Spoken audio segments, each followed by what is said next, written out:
जित प्रतिष्ठानच्या वतीने विद्यार्थ्यांना स्कूल बॅगचे वाटप. विद्यार्थ्यांच्या चेहऱ्यावर फुलला आनंद.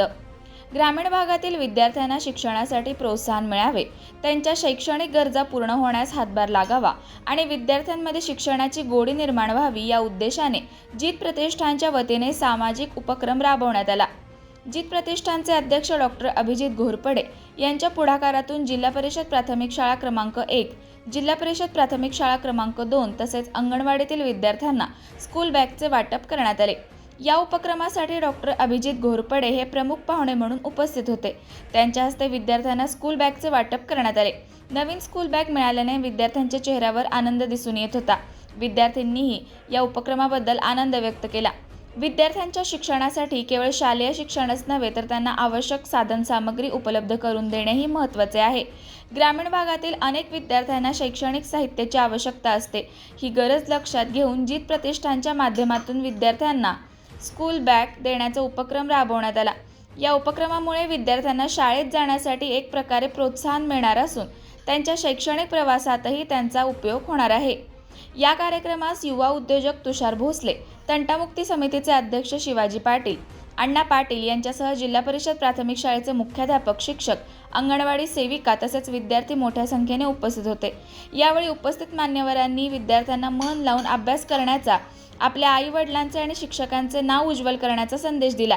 विद्यार्थ्यांच्या सर्वांगीण विकासासाठी समाजातील विविध घटकांनी पुढे येऊन अशा प्रकारचे उपक्रम राबवण्याची गरज असल्याचेही यावेळी सांगण्यात आले. जित प्रतिष्ठानच्या वतीने राबवण्यात आलेला हा उपक्रम विद्यार्थ्यांच्या शैक्षणिक वाटचालीला प्रोत्साहन देणारा ठरला. स्कूल बॅग मिळाल्यानंतर विद्यार्थ्यांमध्ये उत्साहाचे वातावरण निर्माण झाले आणि उपस्थित मान्यवरांच्या हस्ते पार पडलेल्या या उपक्रमाचे सर्व स्तरातून कौतुक करण्यात आले.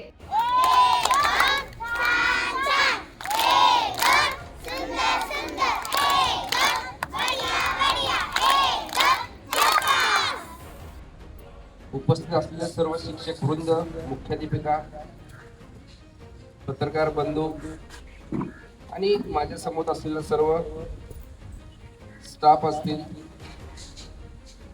तंटामुक्तीचे अध्यक्ष शिवाजी पाटील साहेब, त्याच्यासोबत उपस्थित असलेले विजयाण्णा पाटील साहेब, आपल्या सर्व इथे उपस्थित असलेल्या सर्वच ग्रामस्थ असतील किंवा इतर सर्व स्टाफ असेल, त्या सर्वांचे मी सर्वप्रथम मनपूर्वक आभार व्यक्त करतो आणि अभिनंदनही करतो.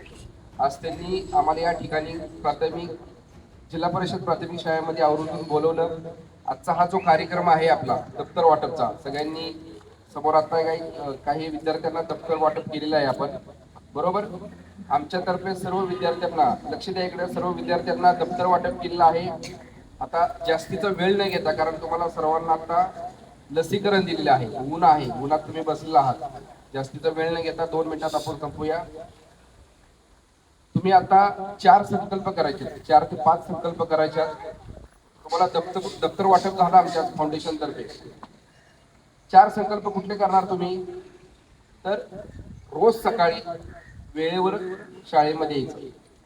शाळेत येण्यापूर्वी आपले आई-वडिलांच्या पाया पडायचं, आई-वडिलांचा सन्मान करायचा. शाळेत आल्यानंतर तुमचे जे सर्व शिक्षक आहेत, मॅडम असतील, सर असतील, त्यांचा सन्मान राखायचा. आणि हे सर्व करत असताना मन लावून अभ्यास करायचा. करणार ना सर्वजण मन लावून अभ्यास? कारण तुम्हाला पुढे जाऊन कुणाला डॉक्टर व्हायचं असेल, कुणाला इंजिनियर व्हायचं असेल, कुणाला वकील व्हायचं असेल, कुणाला चांगला शेतकरी व्हायचं असेल, उद्योजक व्हायचं असेल, पुढे जाऊन या महाराष्ट्राचं नेतृत्व करायचं असेल, किंबहुना भारताचं नेतृत्व करायचं असेल, तर तुम्हाला काय करावं लागेल? अभ्यास करावा लागेल. करणार ना सर्वजण अभ्यास? आज तुम्हाला दप्तराचं वाटप केलेलं आहे. त्या दप्तरामध्ये तुम्ही वह्या ठेवणार आहात, पेन ठेवणार आहात, बरोबर, पुस्तके ठेवणार आहात. परंतु त्याच्यावर सर्वात महत्वाची गोष्ट, तुम्ही त्या दप्तराबरोबर स्वप्न मोठं बघायचं. काय बघायचंय? स्वप्न कशाचं बघायचंय? मोठं व्हायचं स्वप्न बघायचंय. व्हायचं ना तुम्हाला मोठं? मोठं होऊन काय बनणार? पोलीस बनणार, अजून इंजिनियर बनणार, पोलीस बनणार, डॉक्टर बनणार, बरोबर ना? अजून काय बनणार? सांगा ना, काय बनणार? तुमच्या आता हातांमध्ये जे बॅग आहेत ते तुमच्या हातामध्ये बॅग न ठेवता तुम्ही ती बॅग खांद्यावरती घ्यायची आहे. हातामध्ये पुस्तक घ्या, फार मोठं स्वप्न बघा, डोळ्यामध्ये डोळे उघडे ठेवून स्वप्न बघा. अभ्यास जर तुम्ही केला चांगला तर पुढे जाऊन तुम्ही मोठे होताल.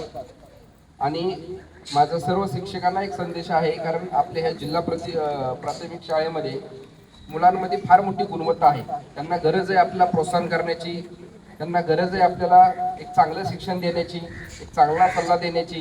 या सर्व गोष्टी जर आपण देत राहू तर आपली मुलं ही भविष्याची एक आदर्श उदाहरण होणार आहे. आणि महाराष्ट्रातील नव्हे, भारताच्या बाहेर, भारतभर आपल्या गोंदवलेचं नाव मोठं झालं पाहिजे. आणि हे नाव मोठं होण्यासाठी आपल्यातच सर्व विद्यार्थी आणि विद्यार्थी आपल्या समोर आहेत. हेच आपल्या गोंदवलेचं नाव मोठं करणार आहे. त्यामुळं विशेषतः जास्तीचं लक्ष देऊन या सर्व विद्यार्थी आणि विद्यार्थ्यांवरती आपलं लक्ष तर आहेच, पण त्याच माध्यमातून आपल्या गावातील जे काही ग्रामस्थ आहेत, या शाळेसाठी जे काही गोष्टी लागत असतील ते सुद्धा त्या ग्रामस्थांनी पुढाकार घेऊन पुरवल्या पाहिजेत. आमचं जीत फाउंडेशन आहेच, आम्ही संबंध महाराष्ट्रभर काम करतोय. जेवढं शक्य होईल तेवढं आम्ही ह्या गोंदवलीच्या प्राथमिक शाळेसाठी आम्ही देतच राहू. बरोबर.